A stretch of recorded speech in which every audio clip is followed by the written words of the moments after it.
재정난에 빠진 중국의 지방정부가 경찰을 앞세워서 주민들에게 벌금 폭탄을 안기면서 이 부족한 재정을 채우고 있는데 이 주민들의 원성이 그래서 자자하다 하는 보도가 나왔습니다. 이런 일이 물론 처음은 아닙니다만 현재 중국에서 벌어지는 벌금 폭탄은 인내의 한계를 넘어서고 있다는 점에서 주목을 끕니다. 중앙정부의 경고도 듣지 않는 지방정부의 상황을 Y타임스가 추적해 봤습니다. 지금 시작합니다.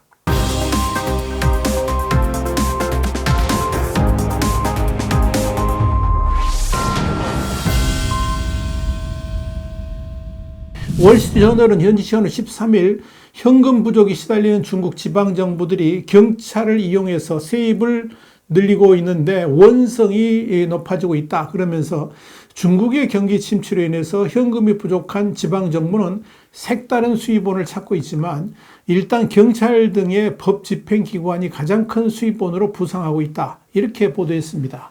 중국 전역의 지방경찰과 기타 법 집행기관은 지방정부 금고에 돈을 채우기 위해서 교통위반, 사업 및 안전규정 위반, 기타 사소한 경범죄에 대해서 더 크고 빈번한 벌금을 부과하고 있다 그러면서 실제 지난 5월 허난성 당국은 중량 제한을 초과한 트럭 운전사에게 2년 동안에 58차례에 걸쳐서 38,000달러 한 5,040만 원의 벌금을 부과한 것으로 확인돼서 중국인들의 분노를 샀다라고 전했습니다. 중국의 이 지방정부들이 이렇게 무리한 세금 또는 벌금 부과를 하는 것은 한마디로 재정이 너무나도 부족하기 때문입니다. 코로나19 팬데믹으로 인해서 엄청난 지방 재정을 쏟아부은 데다가 제로 코로나 해제 이후에도 경제 회복이 더디고 부동산 거품까지 꺼지면서 지방정부의 수입은 급감을 했습니다. 실제로 중국 재무부의 데이터에 따르면 2022년 중국 지방정부의 토지 관련 총수입은 전년 대비 23% 감소했고요. 이는 대부분 토지 판매 감소로 인한 것으로 집계가 됐습니다. 중국 부동산 시장 연구 조사기관은 중수연구원 발표에 따르면 올해 1월에서 7월까지 중국 300개 도시의 토지 매각 수입도 전년 동기 대비 27% 줄었습니다. 베이징, 상하이, 선전, 광저우 같은 4대 1선 도시는 22% 줄었지만 이 중소도시인 3, 4선 도시들의 감소율은 30%에 달합니다. 수년간 부동산 위기가 지속되어 온 탓입니다. 앞으로도 부동산 경기가 회복되지 않는다면 이 지방정부의 토지 매각 수입 감소는 불가피하다고 볼 수 있습니다. 특히 이 토지 판매 수입으로 인한 지방정부 재정 충당률이 적게는 30%에서 많게는 50%를 상회한다는 점에서 이 부동산으로 인한 재정 축소는 지방정부의 운영 자체를 어렵게 하는 요소로 작용하고 있습니다.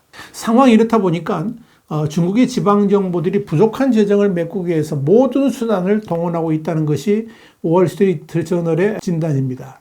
문제는 이런 이 지방정부들의 강도와 같은 벌금 책정 그리고 세금 징수에 대해서 주민들의 반발이 극심하다는 점입니다. 그러자 중국의 중앙정부는 각 지방정부들에게 벌금, 각종 수수료 소득을 늘리는 방법으로 재정 확충을 하는 것을 중단하도록 강력하게 요구했지만 이미 재정난에 직면한 지방정부들은 중앙정부의 경고에도 불구하고 부족해진 재정 확충에 혈안이 되어 있습니다.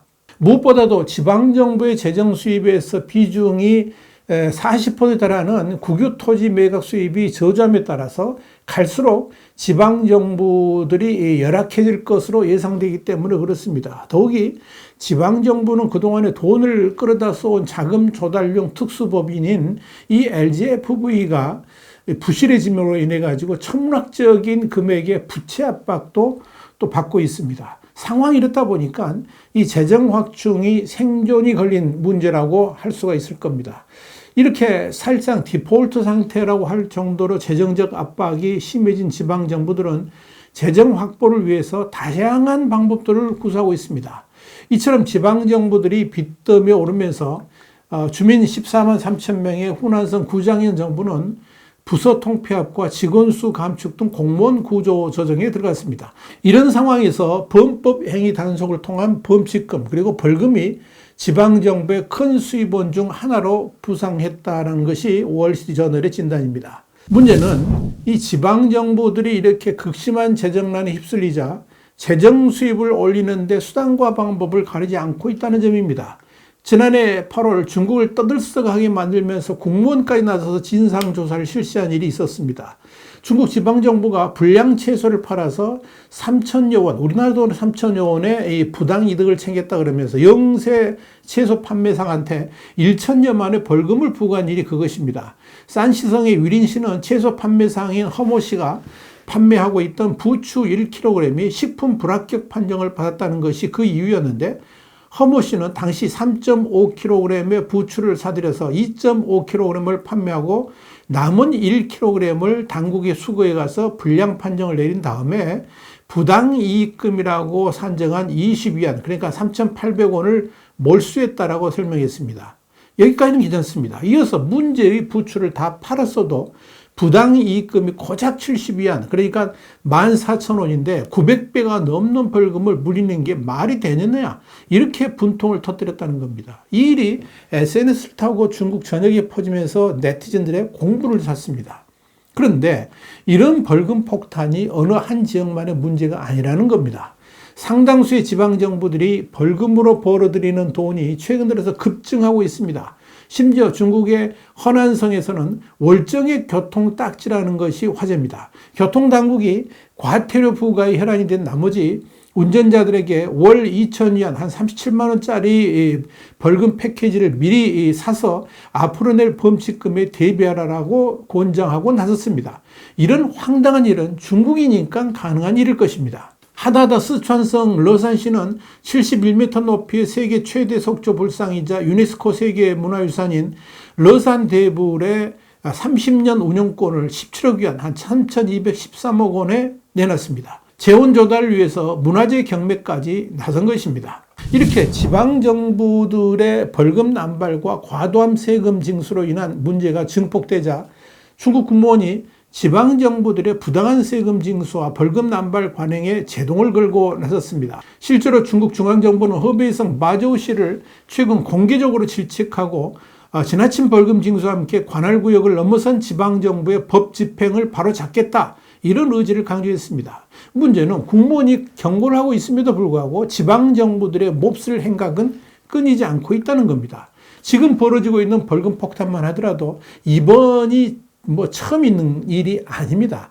지난해 8월에도 중국 국무원은 행정재량권 기준 제정과 관리 공작 규범에 관한 의견을 통해서 행정재량권 제정을 엄격히 통제하는 한편 감독을 강화해서 재량권이 남발되지 못하도록 했습니다. 또 행정처벌과 벌금 징수 등을 적절하고 공평하며 합리적으로 하라, 이렇게 지시를 했습니다.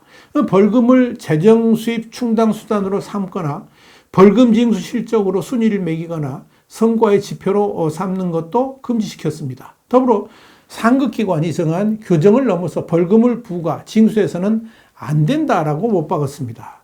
당시 신화통신은 벌금은 위법 행위에 대한 징계 수단으로 이 행위자 처벌과 재발 방지, 사회 질서 및 공익을 지키기 위한 것이라 그러면서, 그러나 최근 벌금으로 재정 수입을 창출하는 사례가 빈발해서 지탄을 받아왔다라고 지적했습니다. 그러면서 광둥성 포산의 한 도로에서만 62만 명의 규정 위반으로 1억 2천만 위안, 한 234억 원의 벌금을 부과받아서 도로 표지판을 불합리하게 그어놓고 벌금으로 수입을 챙긴다 하는 원성을 샀다라고 소개를 했습니다. 또 중국 북부의 한 현의 교통법규 위반 과태료가 한 해 3천만 위안, 한 58억 원에 달해서 전체 재정 수입의 3분의 1을 차지했다 그러면서 이는 문제가 있다라고 지적했습니다. 문제는 국무원까지 나서가지고 지방정부들의 벌금 폭탄에 제동을 걸어도 씨알도 먹히지 않는다는 점입니다. 이유는 간단합니다.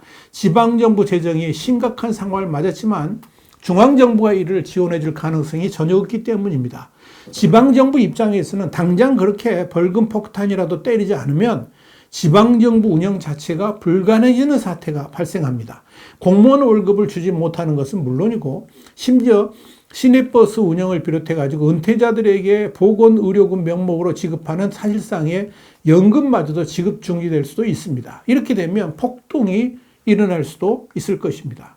그러니 지방정부들은 아무리 공무원이 나서서 경고를 해도 당장 먹고 살기 위해 서민들의 고열을 짜는 못된 짓을 반복하고 있는 것입니다. 모두 다 경제가 휘청거리면서 생기는 일들입니다. 특히 시진핑의 공동부유가 중국 경제를 쑥대밭으로 만들어 버렸는데 그 후유증이 지금 중국의 지방정부들에서 동시다발적으로 터져나오고 있는 것입니다. 이것이 인민을 위해 복무한다는 중국 공산당의 민낯입니다. 와이타임 정세분석이었습니다. 감사합니다.